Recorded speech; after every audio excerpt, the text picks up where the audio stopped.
Congratulations to the Gold Helmet Award winners. We are in turnover purgatory, which is, we have a lot of Catholic guys here, so I'll just tell you, purgatory, when you die, if you live a terrible, terrible life, you go straight to hell. And if you're like your grandmother or mothers, where we're all here, they go straight to heaven. And there's that whole gray area in between that ends up having to be in the holding cell before they go. And since I grew up on the south side of Chicago, and I went to high school in the late 60s, went to Boston University in the early 70s, I will have to spend some time in purgatory before I get there.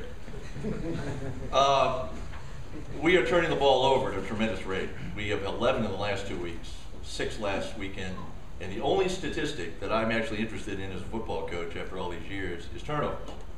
And I would imagine over the last 100 years, the teams, both in high school, college, and pros, that have a plus ratio in turnovers win their leagues and win their titles. We are last in the league. And for Curry, that's unbelievable. We are turning it over passing-wise, interceptions, fumbles. Our punter is ball snapped and he drops it on the ground. So we have the disease. And last year I told you about the bad juju cloud. We've actually now entered. We have the bad juju cloud, plus we have purgatory in turnovers.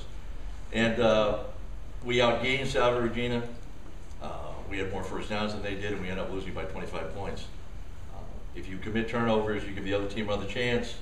You lose a chance, and even though I coach at MIT, I don't have to have a degree from there. Say the math don't work.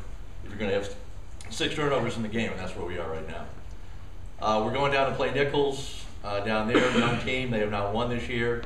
On film, they look pretty good, pretty aggressive. If we do not turn the ball over, I believe that we will win the football game. If we do, it'll be a great football game. So we have to get rid of the disease.